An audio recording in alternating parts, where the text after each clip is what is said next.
Idi Amin Dada, cuya historia de vida está marcada por la ambigüedad y la controversia, nació a mediados de la década de 1920, en circunstancias que siguen siendo vagas y a menudo contradictorias.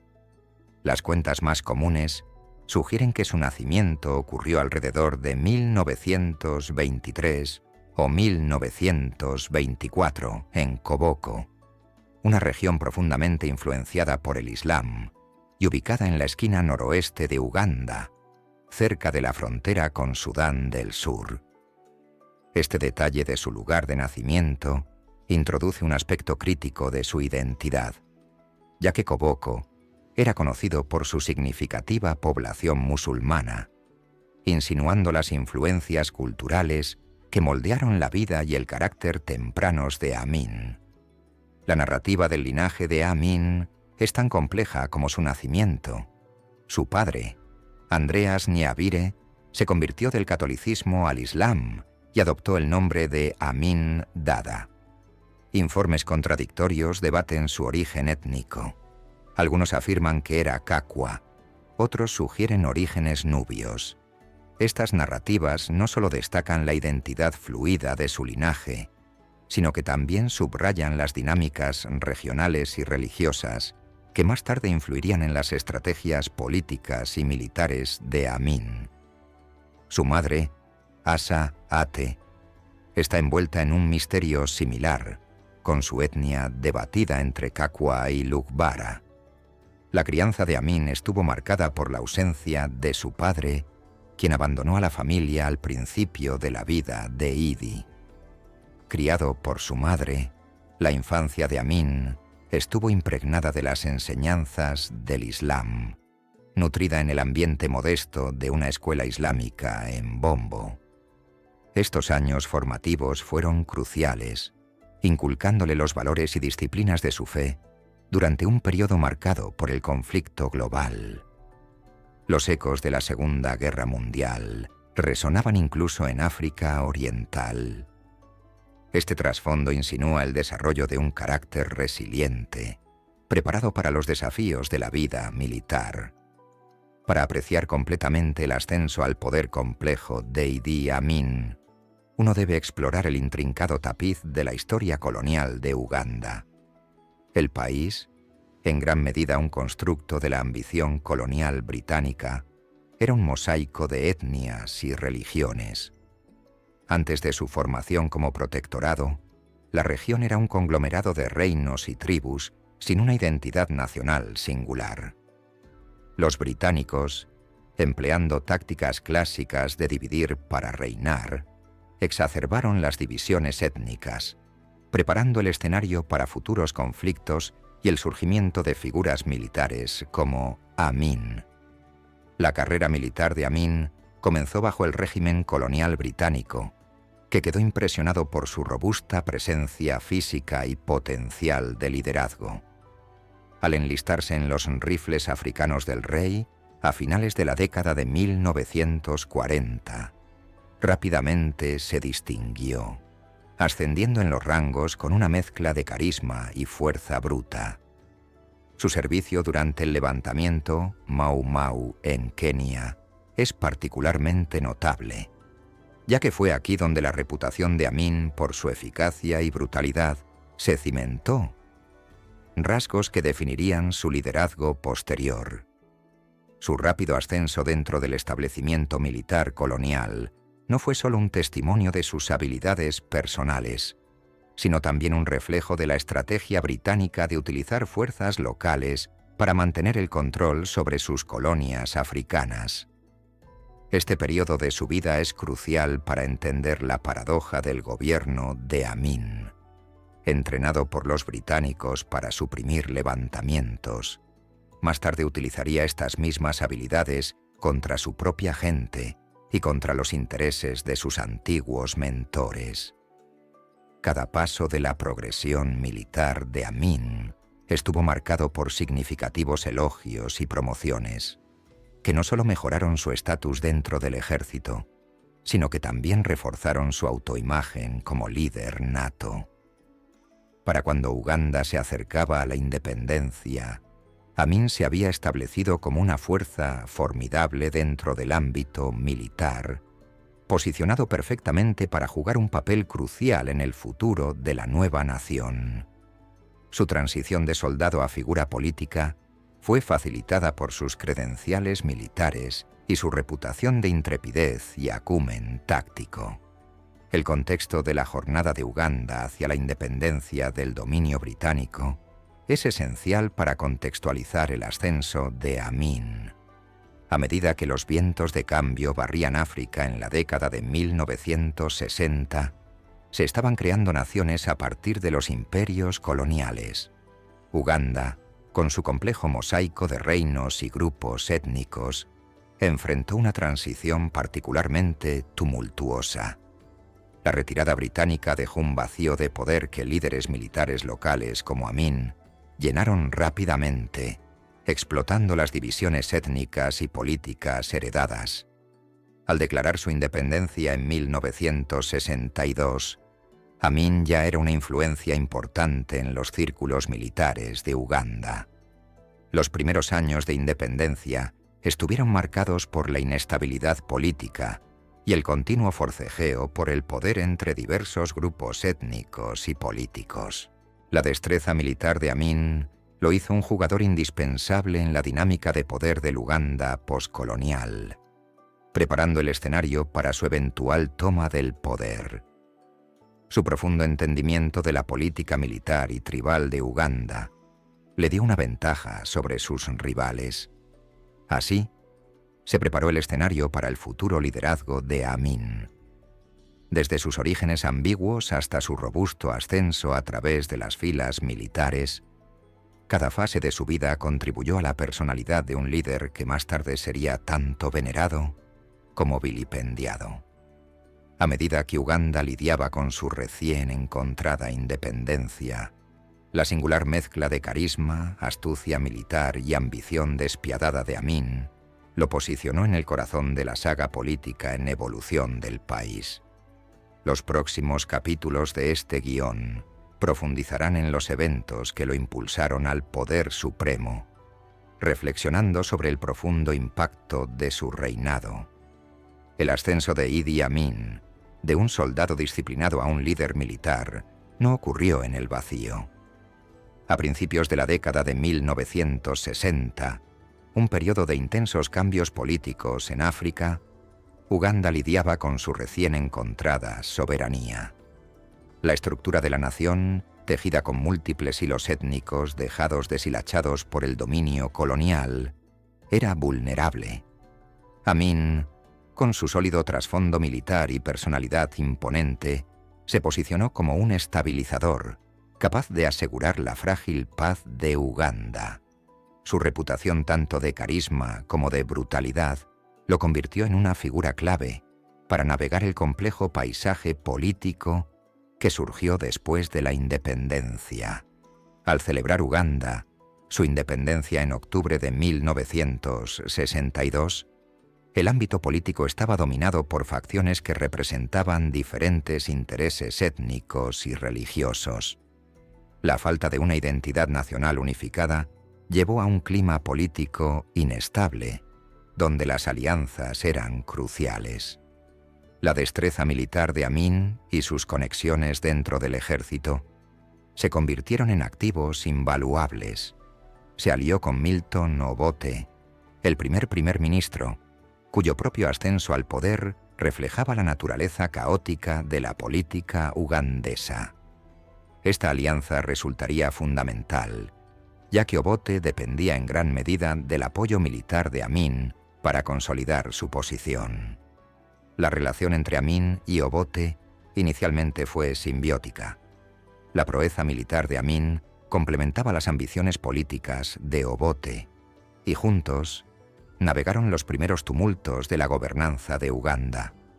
Sin embargo, la asociación estuvo marcada por tensiones subyacentes, ya que las ambiciones de Amin crecían junto con su influencia.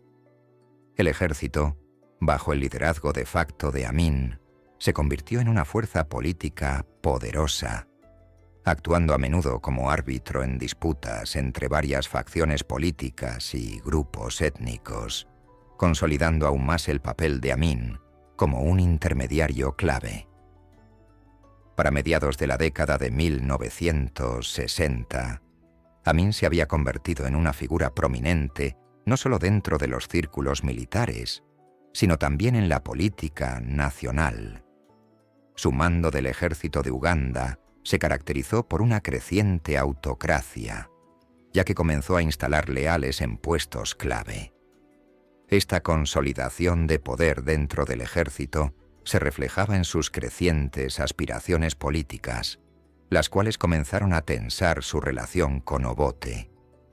La tensión alcanzó un punto crítico cuando surgieron acusaciones de que Amin estaba involucrado en la apropiación indebida de fondos y recursos destinados al ejército, una acusación que amenazaba su trayectoria ascendente. En 1971, la frágil alianza entre Amin y Obote se rompió. Mientras Obote asistía a una cumbre de la Mancomunidad de Naciones en el extranjero, Amin aprovechó la oportunidad para organizar un golpe militar. Este audaz movimiento se ejecutó con precisión y poca resistencia, un testimonio del control de Amin sobre el ejército y su comprensión del panorama político de Uganda. El golpe fue en gran parte incruento y catapultó a Amin de una figura militar poderosa a jefe de Estado. Su toma de poder fue recibida con una mezcla de optimismo y aprensión, reflejando los sentimientos complejos de la nación hacia el gobierno militar. Los primeros días de Amin en el poder se caracterizaron por promesas de restauración y reforma. Declaró su intención de devolver a Uganda una gobernanza adecuada y de celebrar elecciones pronto, posicionándose como un liberador que había rescatado a la nación del gobierno cada vez más autoritario de Obote. Estas promesas, combinadas con su liderazgo carismático, le valieron un apoyo cauteloso pero esperanzado de varios sectores de la sociedad ugandesa, incluidos aquellos que se habían sentido marginados durante el régimen de Obote. Sin embargo, la retórica esperanzadora pronto dio paso a una realidad más siniestra. El gobierno de Amin rápidamente mostró signos de autoritarismo, ya que el nuevo presidente comenzó a consolidar su gobierno a través de decretos que concentraban el poder en sus manos. El ejército, ya una institución poderosa bajo su mando, se convirtió en un componente aún más central de la gobernanza. El gobierno de Amin comenzó ya a adquirir un carácter personalista y dictatorial, con el ejército aplicando sus decretos sin consideración por las normas legales o éticas. Una de las primeras acciones importantes de Amin como presidente fue purgar el ejército y el gobierno de los partidarios de Obote, un movimiento que aparentemente se trataba de asegurar la nación, pero que también servía para eliminar posibles amenazas a su poder. Esta purga fue brutal y extensa, involucrando no solo a funcionarios de alto rango, sino también a cualquiera que se sospechara leal al régimen anterior.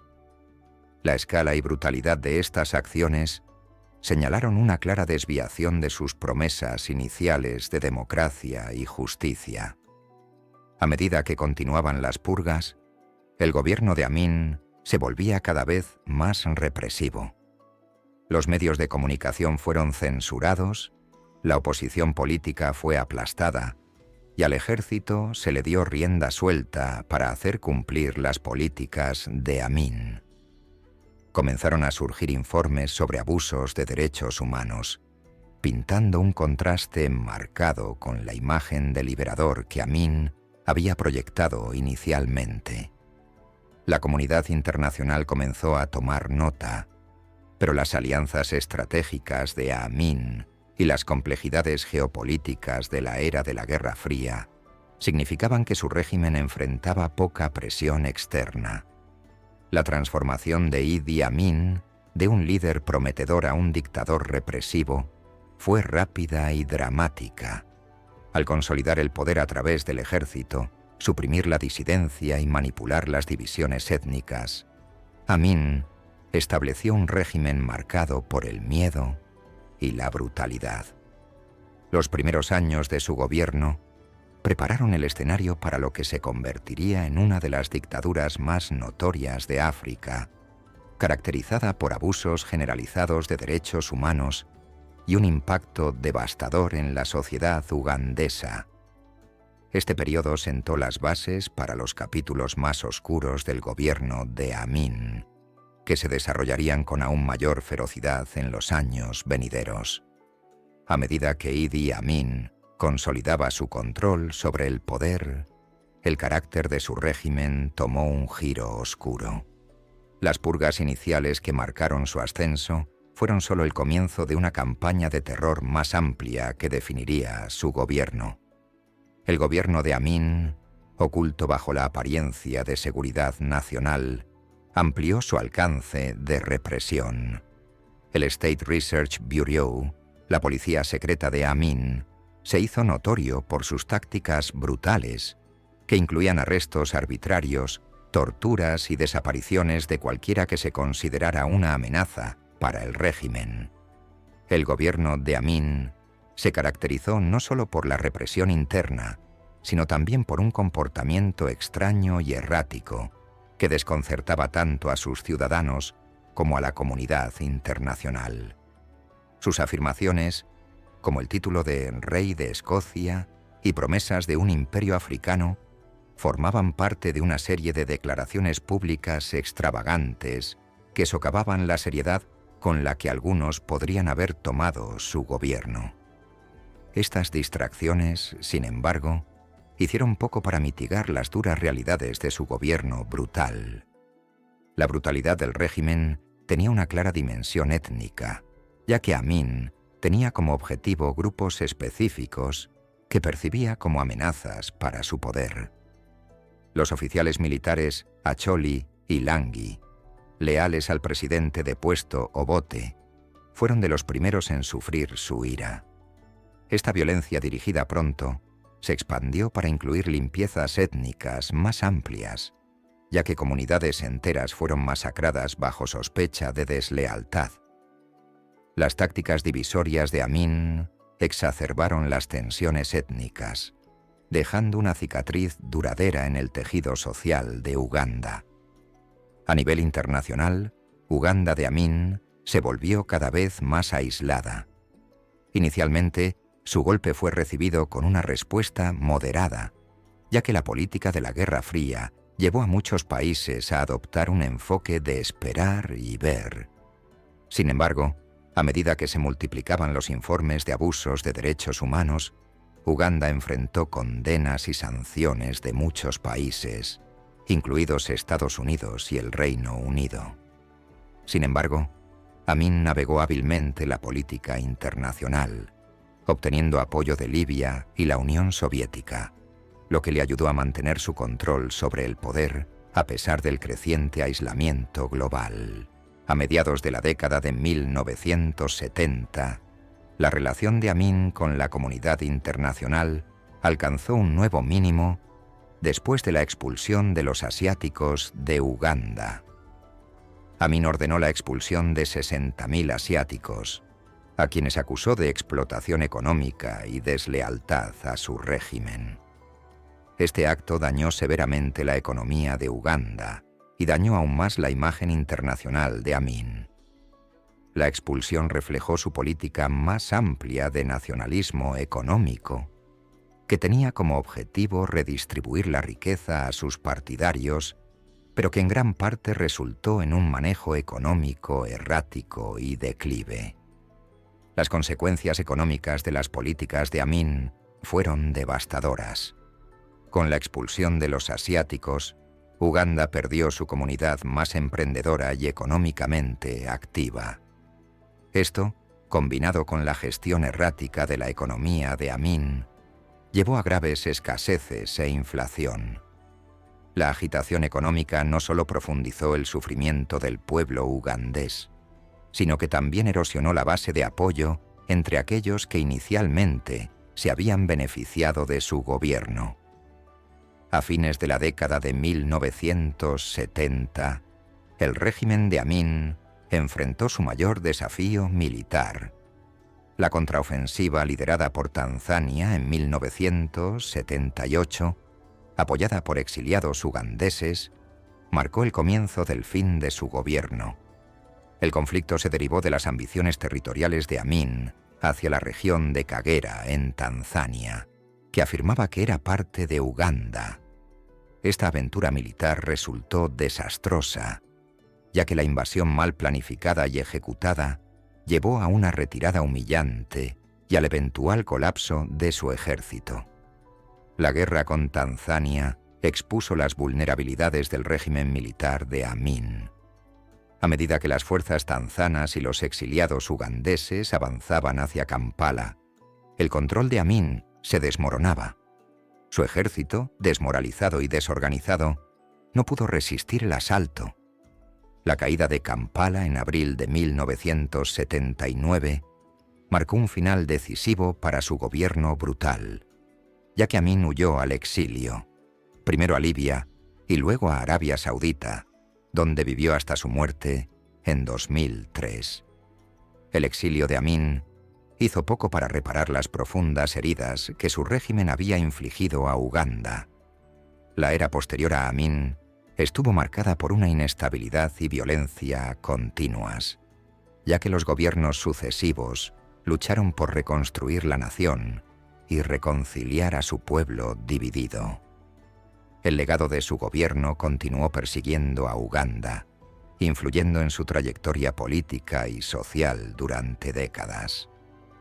Reflexionar sobre el régimen de Idi Amin ofrece una lección clara sobre los peligros del poder sin restricciones y los profundos costos de la división política y étnica. Su gobierno, marcado por la ambición personal y la brutalidad despiadada, sirve como un cuento de advertencia sobre cómo un líder carismático puede convertirse en un tirano, dejando un legado de trauma y división. La historia de Amin es un recordatorio de la lucha continua por un gobierno que realmente sirva al bienestar de las personas que pretende representar. La partida de Idi Amin no anunció una paz o estabilidad inmediatas para Uganda. El vacío dejado por su régimen se llenó con una serie de luchas de poder y disturbios civiles. El gobierno de transición luchó por afirmar el control, y varias facciones compitieron por el poder, cada una con visiones diferentes para el futuro de Uganda. Este periodo tumultuoso destacó las profundas fracturas dentro de la sociedad ugandesa, fracturas que fueron exacerbadas por el gobierno divisorio de Amin y la brutal supresión de la disidencia. La tarea de reconstruir Uganda fue monumental. La economía del país estaba en ruinas, su tejido social rasgado por años de violencia étnica y mala gestión económica. Los esfuerzos para estabilizar la economía se vieron obstaculizados por los efectos persistentes de las políticas de la era de Amin, notablemente la expulsión de la comunidad asiática, cuyo espíritu emprendedor había sido una vez la columna vertebral de la economía. El desafío no solo era revivir la economía, sino también restaurar la confianza en un gobierno que pudiera gestionarla eficazmente. Uno de los problemas más apremiantes en la Uganda post-Amin fue abordar los abusos de derechos humanos cometidos durante su gobierno. Se establecieron numerosas comisiones e investigaciones para investigar las atrocidades y llevar a los responsables ante la justicia. Sin embargo, el proceso estuvo plagado de desafíos, incluidos recursos limitados, la enorme escala de los abusos y la inestabilidad política continua, que a menudo obstaculizaban los esfuerzos sistemáticos para abordar los crímenes pasados. En el ámbito internacional, Uganda trabajó para restaurar su reputación y reconstruir relaciones que se habían dañado durante el gobierno de Amin. El nuevo gobierno buscó restablecer lazos con naciones que se habían distanciado o impuesto sanciones durante finales de la década de 1970. Estos esfuerzos fueron cruciales para asegurar la ayuda extranjera y la inversión necesarias para apoyar los proyectos de recuperación y desarrollo de Uganda. El regreso de la comunidad asiática fue un hito significativo en el viaje de Uganda hacia la recuperación económica. Se extendieron invitaciones a aquellos que habían sido expulsados para que regresaran y ayudaran a reconstruir la economía. Este movimiento fue recibido con sentimientos encontrados. Mientras que algunos lo vieron como una oportunidad para reclamar sus vidas y contribuir al futuro de Uganda, otros dudaron comprensiblemente en regresar a un país donde alguna vez enfrentaron una persecución significativa. El paisaje político de Uganda continuó evolucionando en los años posteriores a la salida de Amin. La ascensión de Yoweri Museveni en 1986 marcó el comienzo de una nueva era. El Movimiento de Resistencia Nacional, PMRN, de Museveni, prometió estabilidad y una desviación de los regímenes opresivos del pasado. Si bien el mandato de Museveni trajo cierto grado de estabilidad y desarrollo, también enfrentó críticas por preocupaciones sobre un gobierno prolongado y la supresión de la oposición política, haciendo eco de algunos de los problemas del pasado de Uganda. Las reflexiones sobre el gobierno de Amin han sido una parte fundamental del discurso nacional de Uganda. Los programas educativos y las discusiones públicas han tenido como objetivo enseñar a las nuevas generaciones sobre los peligros de la dictadura y la importancia de los derechos humanos. Estas iniciativas son parte de esfuerzos más amplios para cultivar una identidad nacional que trascienda las divisiones étnicas y políticas, luchando por una sociedad ugandesa cohesiva. El legado de Idi Amin sigue siendo un tema profundamente controvertido en Uganda y más allá. Para algunos, es recordado como un nacionalista que aspiraba a empoderar a la mayoría negra desfavorecida. Para otros, personifica el arquetipo de un tirano, cuyo gobierno trajo sufrimiento incalculable y retrocesos a Uganda. Esta dicotomía refleja la compleja naturaleza de su impacto en la sociedad ugandesa y las diferentes perspectivas sobre el liderazgo y la gobernanza en África. A medida que Uganda continúa enfrentando las sombras de su pasado, la historia de Idi Amin sirve como un sombrío recordatorio de las potenciales consecuencias del poder sin restricciones.